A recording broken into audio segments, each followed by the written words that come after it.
O Senhor esteja convosco. Ele está no meio de nós. Proclamação do Evangelho de Jesus Cristo, narrado por Marcos. Glória a vós, Senhor. Naquele tempo, Jesus começou a ensinar de novo às margens do mar da Galileia. Uma multidão muito grande se reuniu em volta dele, de modo que Jesus entrou numa barca e se sentou, enquanto a multidão permanecia junto às margens na praia. Jesus ensinava-lhes muitas coisas em parábolas. E em seu ensinamento dizia-lhes: escutai, o semeador saiu a semear. Enquanto semeava, uma parte da semente caiu à beira do caminho. Vieram os pássaros e a comeram. Outra parte caiu em terreno pedregoso, onde não havia muita terra. Brotou logo, mas a terra não era profunda. Mas quando saiu o sol, ela foi queimada, e como não tinha raiz, secou. Outra parte caiu no meio dos espinhos. Os espinhos cresceram e a sufocaram, e ela não deu fruto. Outra parte caiu em terra boa e deu fruto, que foi crescendo e aumentando, chegando a render 30, 60 e até 100 por um. E Jesus dizia: quem tem ouvidos para ouvir, ouça. Quando ficou sozinho, os que estavam com ele, junto com os 12, perguntaram sobre as parábolas. Jesus lhes disse: a vós foi dado o mistério do reino de Deus. Para os que estão fora, tudo acontece em parábolas, para que olhem, mas não enxerguem, escutem, mas não compreendam, para que não se convertam e não sejam perdoados. Ele lhes disse: vós não compreendeis esta parábola? Então como compreendereis todas as outras parábolas? O semeador semeia a palavra. Os que estão à beira do caminho são aqueles nos quais a palavra foi semeada. Logo que a escutam, chega Satanás e tira a palavra que neles foi semeada. Do mesmo modo, os que receberam a semente em terreno pedregoso são aqueles que ouvem a palavra e logo a recebem com alegria, mas não têm raiz em si mesmos, são inconstantes. Quando chega uma tribulação ou perseguição por causa da palavra, logo desistem. Outros recebem a semente entre os espinhos. São aqueles que ouvem a palavra, mas quando surgem as preocupações do mundo, a ilusão da riqueza e todos os outros desejos sufocam a palavra e ela não produz fruto. Por fim, aqueles que recebem a semente em terreno bom são os que ouvem a palavra, a recebem e dão fruto. Um dá 30, outro 60 e outro 100 por um. Palavra da salvação. Glória a vós, Senhor. Que as palavras do Santo Evangelho perdoem os nossos pecados. Amém.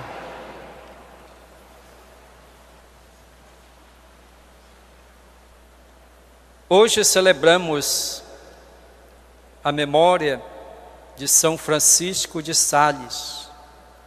Foi um grande pastor da igreja, pastor zeloso, dedicado, fiel, consciente da sua missão e da sua vocação. E contribuiu muito para o crescimento da igreja, com os seus ensinamentos, com a sua doutrina. Até hoje, por isso ele foi proclamado doutor da igreja, porque com os seus ensinamentos ele ensina até hoje a todos nós. Ele ficou conhecido também como o santo da mansidão, da doçura, por ser um homem que sabia tratar bem todas as pessoas mais humildes, todos aqueles que dele se aproximavam recebiam dele a atenção devida.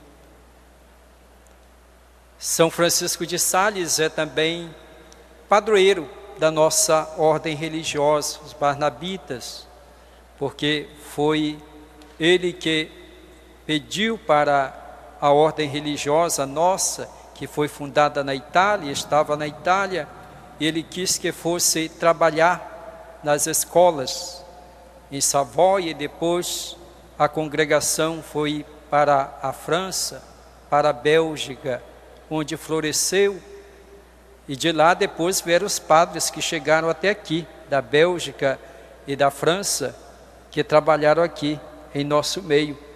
Podemos dizer, portanto, que a providência usou também São Francisco de Sales para que os Barnabitas chegassem até aqui, ao Pará, porque foi graças à sua bondade, ao seu convite, que a congregação se estabeleceu na sua diocese. Agradeçamos a Deus por ter dado este grande pastor para a sua igreja, e que é exemplo até hoje para todos nós. Nestes dias nós estamos lendo um pouco da história de Davi. Davi foi ungido, foi escolhido por Deus para ser rei de Israel, para cuidar do povo de Deus. E Davi era uma pessoa consciente da sua missão, da sua vocação.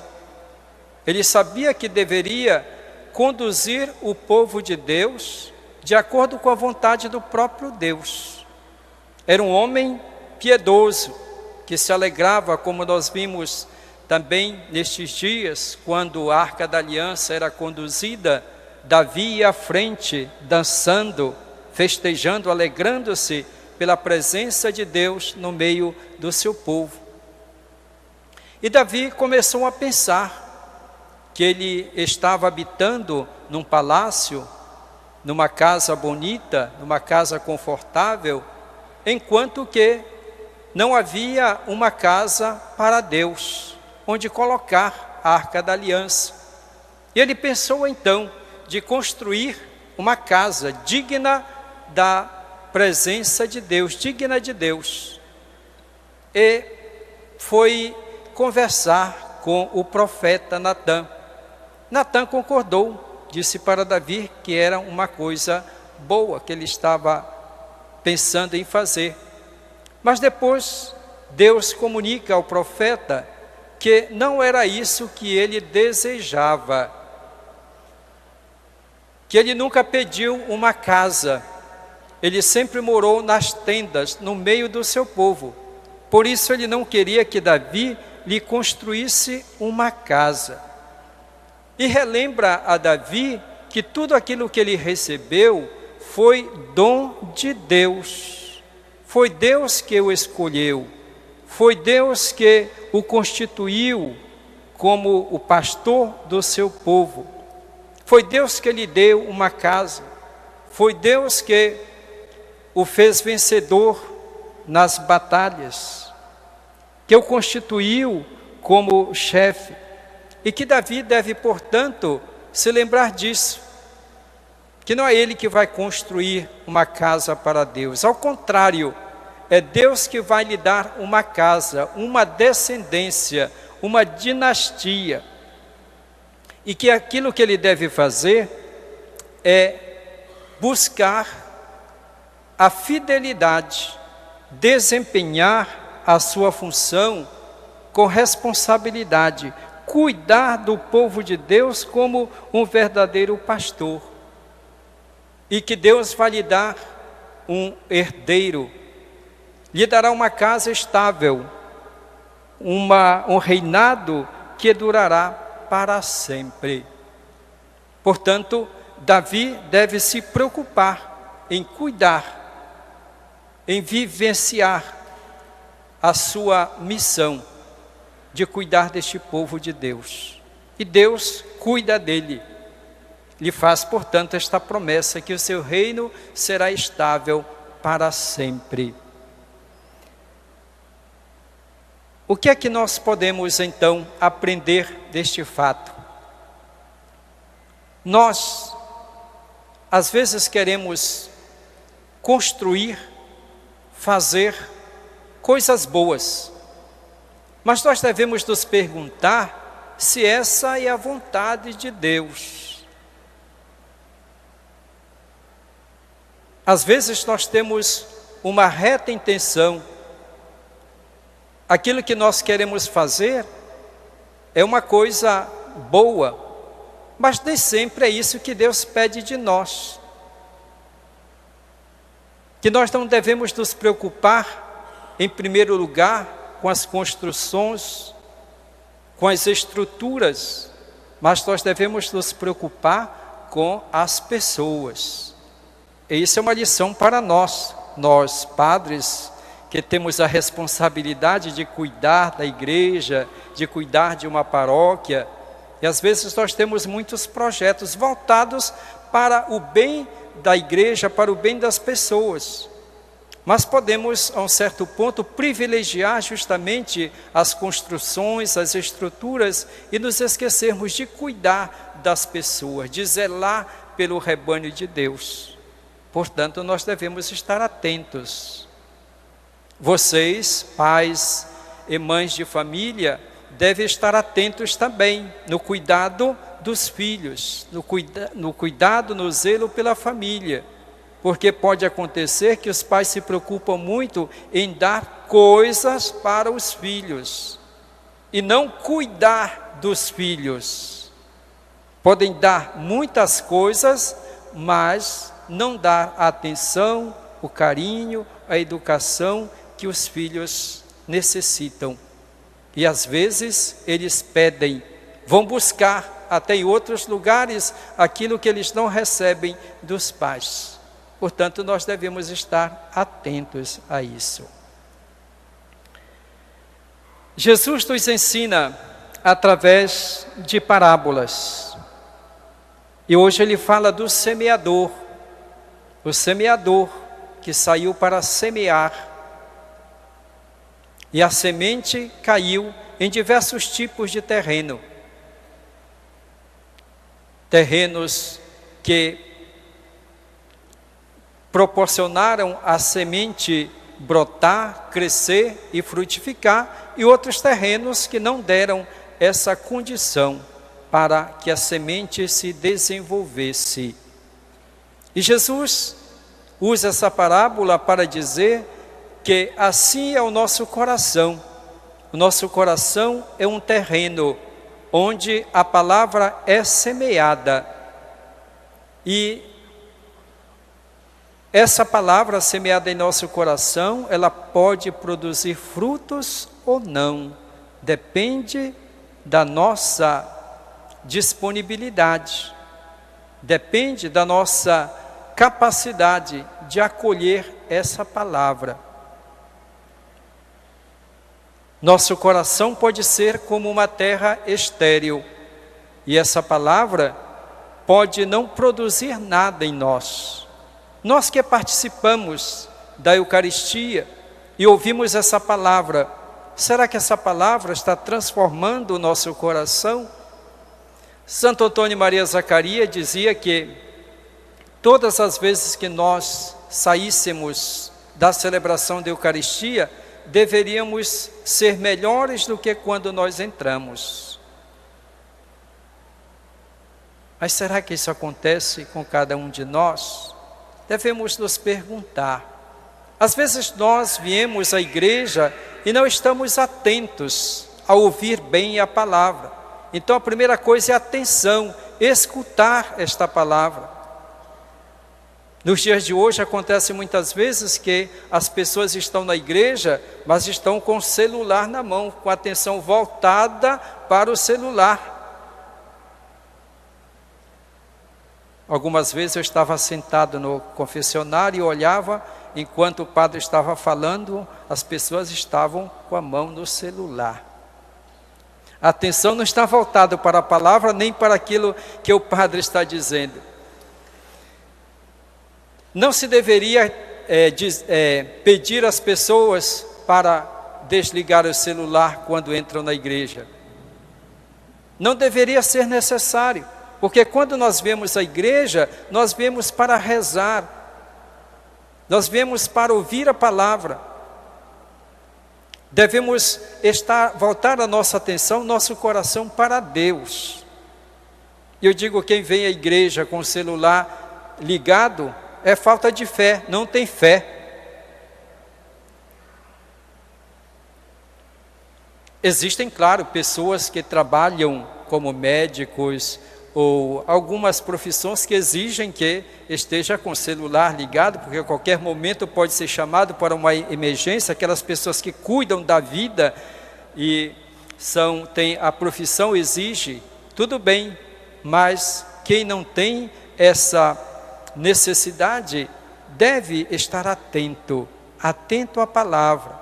Então, atenção à palavra, disponibilidade a essa palavra, abertura para que Deus possa falar e transformar, converter a nossa vida. Senão nós entramos na igreja e saímos do mesmo modo, e passam os anos, ficamos velhos e agindo do mesmo modo, com os mesmos pecados, com os mesmos defeitos. E acontece às vezes que com o passar dos anos, parece até que pioramos ainda mais, que os defeitos e os pecados se acentuam, quando deveria ser o contrário. Por que isso acontece? Justamente porque nós não preparamos o nosso coração para acolher essa palavra. Portanto, Jesus nos convida a estarmos atentos para que essa palavra ouvida, meditada, seja como o coração da Virgem Maria, que ouvia a palavra, guardava no seu coração, meditava essa palavra e produzia frutos na sua vida. Essa palavra ouvida, meditada, deve nos levar a uma prática de vida, para que nós sejamos testemunhas de Jesus Cristo. Portanto, queridos irmãos e irmãs, sejamos ouvintes da palavra e a acolhamos, para que a nossa vida seja sempre mais transformada, para que sejamos de acordo com o projeto de Deus para cada um de nós. Louvado seja nosso Senhor Jesus Cristo. Para sempre seja louvado.